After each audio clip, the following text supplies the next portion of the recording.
देश दुनिया की हर वड्डी खबर लई हुणे डाउनलोड करो number 1 news app Dainik Savera times. Internet media से फैल रही देश विरोधी गतिविधियां और फेक न्यूज पर सरकार गंभीरता से नियंत्रण करने की सोच रही है, जिस पर दैनिक सवेरा के मुख्य संपादक शीतल विज जी ने अपने कुछ शब्द कहे।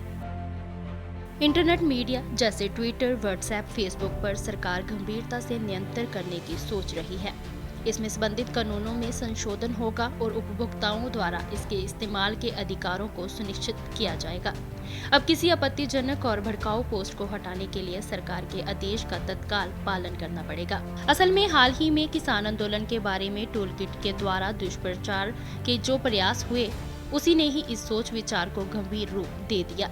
ट्विटर पर किसान आंदोलन के बारे में अत्याचार और अन्याचार के दुष्प्रचार के जुड़े लिंक को बंद करने में ट्विटर ने आनाकानी की थी। यहाँ खालिस्तान और पाकिस्तान समर्थक ट्विटर अकाउंट से किसान आंदोलन के नाम पर दंगा और हिंसा भड़काने का काम भी हुआ था। टूलकिट की चर्चा ने भी बल पकड़ा। सरकार ने सजग होकर इन्हें बंद करने की बात की तो ट्विटर ने आनाकानी की, बल्कि पंजाब में अभिव्यक्ति की आजादी की बात कहनी शुरू कर दी। इससे पहले व्हाट्सएप की अपडेट प्राइवेसी पॉलिसी में यूजर के डाटा को फेसबुक से शेयर करने के मामले ने भी तूल पकड़ा था। देखा जा रहा था कि ट्विटर व फेसबुक आदि कंपनियां अपने स्थानीय भवन तो भारत में बना लेती हैं, लेकिन कारगुजारी विदेशों से करती है। इनका यूरोप और अमेरिका के यूजर के लिए अलग रुख होता है और भारत के लिए अलग। बड़ा उदाहरण पिछले दिनों अमेरिका में कैपिटल हिल्स पर ट्रंप समर्थकों के हंगामे की कवरेज और गणतंत्र दिवस पर लाल किला की कवरेज में दृष्टिकोण का अंतर स्पष्ट नजर आया। भारत सरकार ने तय किया कि इस तरह की नीति व भिन्न की इजाजत नहीं दी जाएगी। इससे संबंधित कानूनों में संशोधन के लिए ड्राफ्ट तैयार हो गया है। कंपनियों को अपना काम भारत से ही करने का निर्देश दिया जा रहा है। अन्य बातें इस प्रकार हैं। अब इंटरनेट मीडिया प्लेटफॉर्म में यूजर से जुड़ा डाटा और कंटेंट एक निश्चित समय के लिए सुरक्षित रखना होगा। सरकार का आदेश होने पर 24 घंटे में संबंधित पोस्ट को हटाना होगा। शिकायतों के निवारण के लिए 24 घंटे काम करने वाली एक एजेंसी बनेगी। अमल की जवाबदेही इस एजेंसी की होगी। OTT प्लेटफॉर्म भी इसी दायरे में लाए जा रहे हैं और इसके कंटेंट को हटाने या संशोधन का आदेश भी दिया जा सकेगा। OTT के लिए एक सेंसर बोर्ड जैसी कमेटी का गठन भी किया जा सकता है। अभी तक ये सारा सिस्टम सभी कुछ संबंधित कंपनियों की इच्छा पर चलता रहा है, वे जिसे चाहे प्रतिबंधित करती। इस संदर्भ में यूजर को जागरूक किया जा सकता है कि कैसे पोस्ट डाले जाने चाहिए और कैसे नहीं।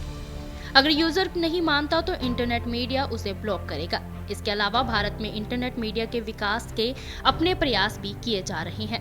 बहुत से ऐसे मंच भी यूजर के लिए पेश कर दिए गए हैं जो व्हाट्सएप और अन्य इंटरनेट मीडिया का भारतीयकरण करेंगे।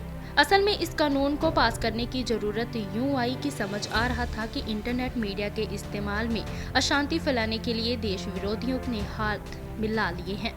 माना जा रहा था कि खालिस्तान समर्थक PJF व SFJ मिलकर काम कर रहे हैं। जानकारी मिली थी कि ये दोनों संगठन 2020 की शुरुआत से जुटे हुए हैं और इसी तरह पर्यावरण संरक्षण सहयोगी निकिता जैकब पर भी शक की सुई घूमी कि उन्हें इसमें जोड़ा गया है। चर्चित दिशा, निकिता व शांतनु तीनों फ्राइडे फॉर फ्यूचर इंडिया से जुड़े हुए थे। दिल्ली पुलिस अब ऐसे लोगों की आय के स्रोतों की भी गंभीरता से जांच कर रही है। ये भी देखा जा रहा है कि अब जांच से जुड़ी कोई सूचना व निजी चैट लीक न हो। बता दिया जाए कि इससे पहले भी फ्राइडे फॉर फ्यूचर इंडिया पर कार्रवाई हो चुकी है। देश की संप्रभुता व गरिमा बनाए रखने के लिए निश्चित ही ऐसे गंभीर कदमों का स्वागत होगा, लेकिन इन कानूनों के प्रयोग में भी ये ध्यान भी रहे कि कहीं कोई अति न हो जाए। न्याय संगत मुखर अभिव्यक्ति पर इसी बहाने प्रतिबंध न लगा दिया जाए कि वो सत्ता के मिजाज से नहीं मिलती। शीतल विज।